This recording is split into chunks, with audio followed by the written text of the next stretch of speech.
This hot tandoori flavored rotis are ready. Just apply some ghee or butter on top. Yummy. Hey you lovely people, so I'll be showing you how to prepare this restaurant style tandoori roti at home, which is pretty simple to prepare. And for this we won't be requiring any kind of tandoor or oven. Instead we'll be preparing in the tawa. That's a regular tawa or pan which every household has. And today I won't be showing you one but two ways of preparing it. And friends, if you really like watching my videos, then do like, share and subscribe to my channel. So let's get on to the recipe. So to prepare this restaurant style tandoori roti at home, first up in a bowl or in a large plate, I'm going to take 1.5 cups of wheat flour, that is gehu ka atta, this is whole wheat flour. And along with this, I'm going to also add half a cup of maida. This is all purpose flour or the regular maida which you get. Maida will help in giving that nice texture and color to the rotis. That's why I'm adding maida. But if you want, you can entirely prepare this roti with 2 cups of whole wheat flour. That also is a very good and healthier option. To this I am going to add half a teaspoon of salt. 1 teaspoon I am putting this powdered sugar to enhance its flavor. Mix it a bit. And then what I'm gonna do, I'm going to create a small space or well in the center of the bowl, just like the way I am doing. And here I am going to add half a cup of yogurt or dahi. This is homemade dahi I prepared yesterday. This half cup dahi is around 4 tablespoons. And on top of this I am going to add half a teaspoon of baking soda. So this is the regular baking soda, khari soda, methi soda, whichever you call. This is the same cooking soda which we use in our kitchen. We'll mix it slightly. This will help in making the baking soda active when it reacts with the yogurt or dahi, and our tandoori rotis will become nice and soft from inside and fluffy also and crispy from outside. So after mixing it, we'll wait for 1 more minute, and then soon you will see some bubbles appearing on top. You can see this, it's become slightly frothy because of the reaction of the baking soda and the dahi, because baking soda becomes active only when it reacts with some acidic component. It can be dahi, vinegar or lemon juice. So you can see this reaction happening. After 2 minutes, I'm going to add 1 tablespoon of oil on top, and now mix everything really well with the help of your hands until the entire yogurt and oil is absorbed by the flour completely. You can see the way I'm doing, it looks like breadcrumbs. And now go on adding water little at a time and start to knead the dough.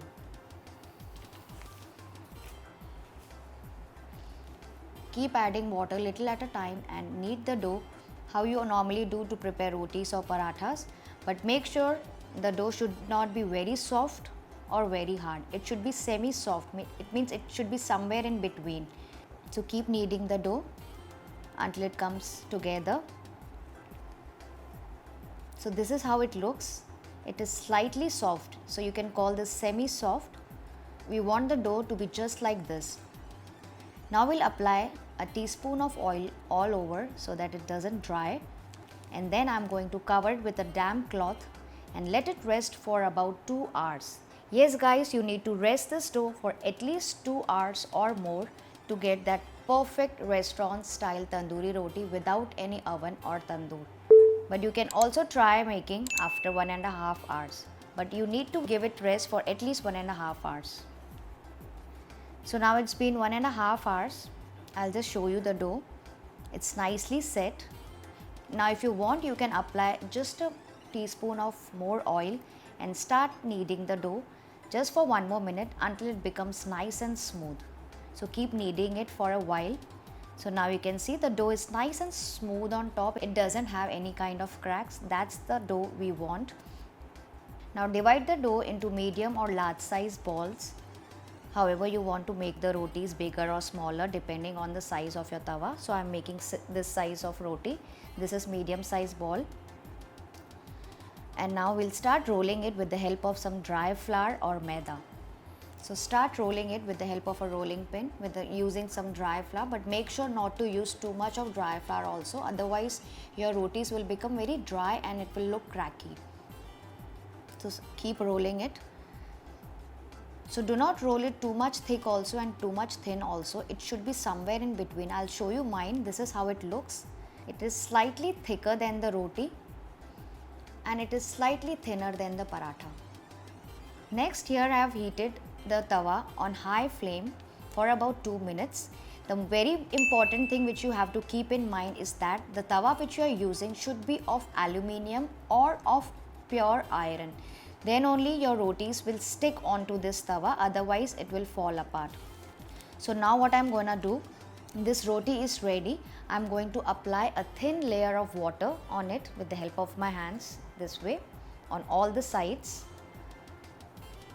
And now immediately place this roti on the hot tawa, and soon you will see that it will stick onto the tawa because the tawa was on high flame and the watered side is facing down, which will help the roti to stick nicely.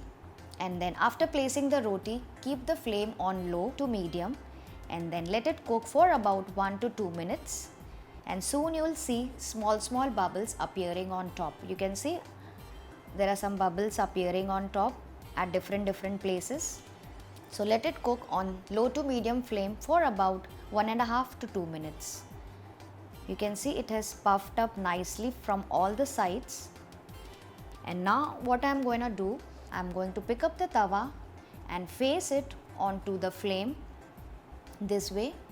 Increase the flame here to little high and keep rotating the tawa this way, just like the way I am doing, to roast it on all the sides. In between you can flip the tawa on top just to see how much it is done. So keep rotating the pan as and when it's required, and you can keep checking in between also how much it is done. Make sure you have enough distance between the medium high flame and the tawa, otherwise your rotis will burn. So keep rotating the tawa just like the way I am doing. So as I told you guys, remember this thing, your tawa should not be of non-stick. Your tawa should be of iron, then only your roti will stick onto it. Otherwise, while doing this procedure, what I am doing right now, your roti will fall over the flame if you are using non-stick pan. So it's cooked nicely. It's puffed up. It has got nice tandoori marks on it. I'll just show you from the top. See, this is how it looks. It looks exactly like the restaurant style tandoori roti. It has got nice effect of this gas. It's done enough, and I'll show you from the other side as well. See, it is nicely cooked on the back side. It's not burnt at all, and it has got nice color also. If you want to make it more crispy and more darker, you can do that as well. But this is cooked completely. I'll remove it, and then I'm going to apply some ghee or butter over it all over. Buttered or ghee flavored tandoori roti with some butter chicken or butter paneer on the side, for which you can refer to my channel. So this was one way of preparing tandoori roti. Now I'll show you another way of preparing tandoori roti, that is lachha tandoori roti. For this, again take a small portion or a ball of dough, and then using some dry flour, roll it out and flatten it as big and as thin as possible. Make sure you don't tear it apart. Keep rolling it depending on the size of the dough. So this big roti is ready. I'll show you the thinness. It's quite thin also. Now we are going to grease it with some oil or ghee all over. So just make a thin layer of oil all over. And then I'm going to sprinkle very little wheat flour. You can also use some maida for this, all over this way. Do not apply too much also. And now see what I am doing. We'll start creating pleats by folding it with the help of fingers, just like the way I am doing. One pleat after the another, overlapping each one. Just normally how we used to make paper fans in our childhood. You can see the way I am doing. I'm making small pleats. I'm just gathering all the pleats together and then slightly pressing them. You can see this is how it looks. And now stretch the pleated dough as much as possible. Do not break it. And now I'm going to roll it inward, just normally how you prepare the Swiss roll. So keep rolling it.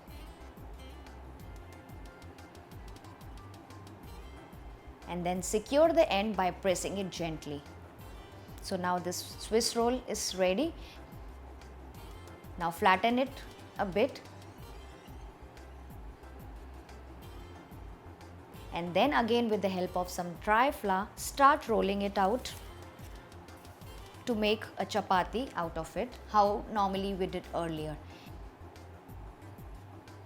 And now the rest of the procedure is same. Apply some water on this side of the roti and then place it onto the hot tawa with the watered side facing down, and then lower the gas. Let some bubbles appear and then start cooking it facing towards the flame, and keep rotating it on all the sides to cook it evenly or as required, just like the way we prepared the earlier one. So this is also done enough. This is how it looks.